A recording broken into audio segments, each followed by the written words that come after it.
Today we light the candle of joy. I like that. Joy is important, and we know that. It's so important that of all the characteristics of this time of year, that is the one we stress the most. More than peace, more than hope, more than even love, we stress joy. Happy holidays. Merry Christmas. Be happy. Make merry. We have this innate understanding that in order to have a life worth living, it has to include joy. And we will pursue joy and try to make it happen, especially during this season, to the point that we kill ourselves trying to do it, make ourselves and everyone around us miserable, trying to make everybody happy.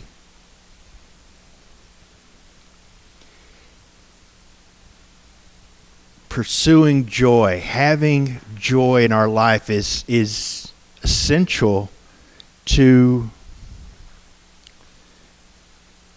having a life worth living, so much that our founding fathers included it in one of the big three essentials during the Declaration of Independence: life, liberty, and the pursuit of happiness. Can do without a lot of things, but they said that was the key: pursuit of happiness. And we have destroyed ourselves pursuing happiness because we have some pretty messed up ideas about what will bring us joy. But if you look at most of the things that we do or try to achieve or try to attain to give us joy, they boil down to they make us feel alive, or they make us feel like life is going to continue. Life will go on, or we feel alive. It's what most of them boil down to, because there's an essential truth in that not only is joy necessary for a life worth living, but life brings joy. This is why adrenaline junkies do what they do. Because for a lot of people, there's not much that brings them a feeling of joy more than tricking the senses into thinking you're about to die and then not dying. You feel alive, and once it's over and you realize you're safe, you feel like life is going to continue. It brings a rush of joy and gratitude for life.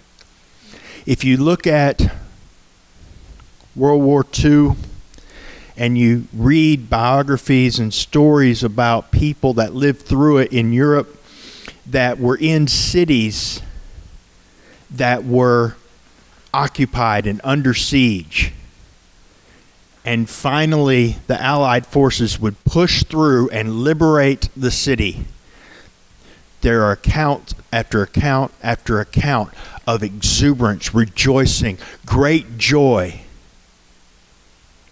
when this liberation occurred. The war was finally over for that area at least.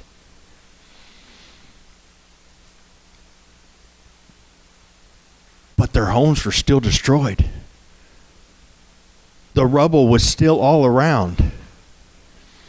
Food was still in very short supply, if around at all. Water was contaminated. People were still wounded. Some would still die. There was still the grieving process for those who had already died. But there was this idea that life would continue and the danger was over.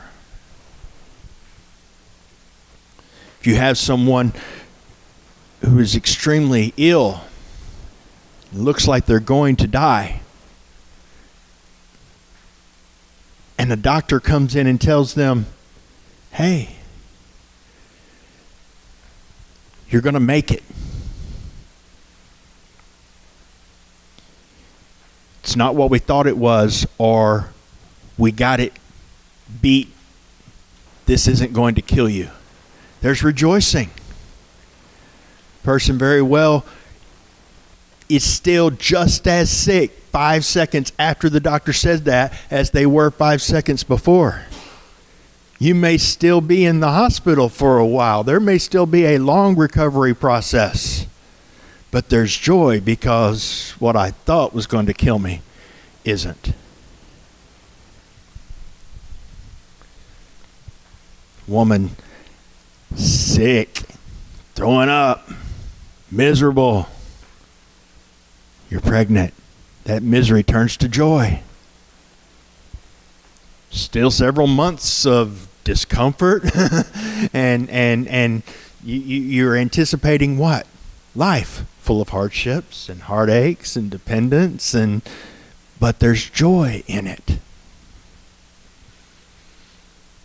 Joy comes from knowing and understanding that there's life where we were afraid there was going to be death, and that life is going to continue. Security.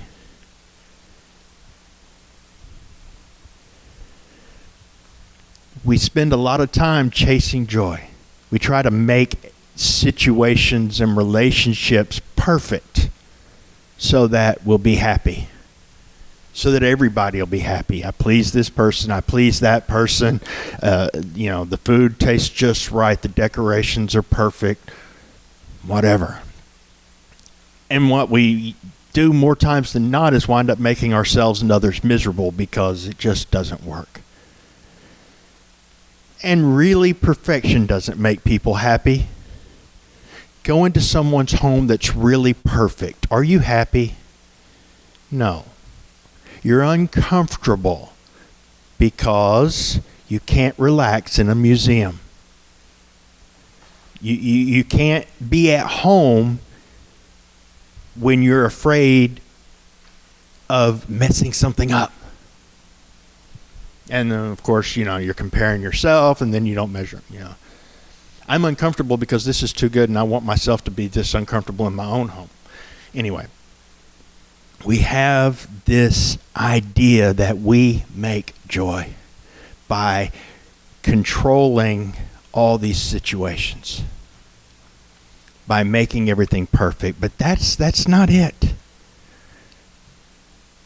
The reason why we have joy is because we were about to die, and now we have life, and that life will continue.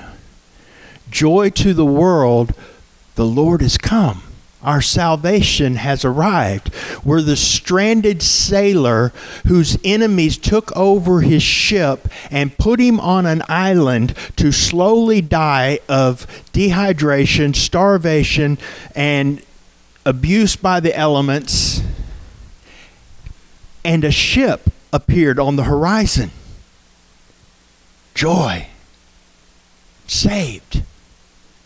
You go back into the times when this was happening more than it would today, and you have sailing vessels. Even when that ship saw them and came in, it was a long and perilous journey. Life at sea was dangerous, but there was joy. Jesus is our ship on the horizon, but he always sees us.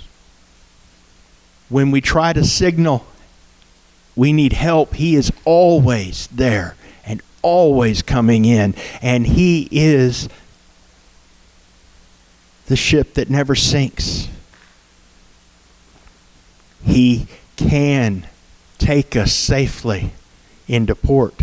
The journey, may take a while. There may be some rough seas. We may spend some time seasick.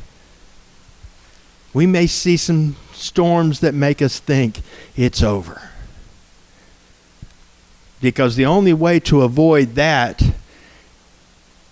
is basically, to go to heaven as soon as you're saved.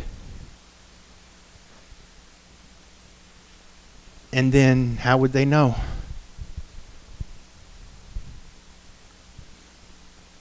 But there's joy in knowing that, hey, I'm not dying anymore.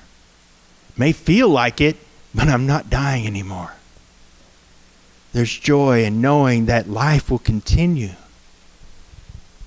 That's what makes life worth living.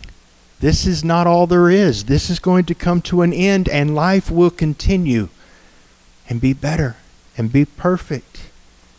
Our joy doesn't come in all the right circumstances and right situations. It can still be extremely messed up. But we have a God who loves us, who plucked us from certain death and has made sure that it's never going to be able to touch us. And if you know you're not going to die, you can have joy in the most horrific circumstances. So what I would encourage us all today to remember is joy doesn't come because the circumstances are perfect. Joy doesn't come just because or even because we get our way. Joy doesn't even come from feeling good. Joy comes from realizing that you're alive and you're going to stay that way. And it's all because life made himself flesh to die in order to give us himself so that we could live.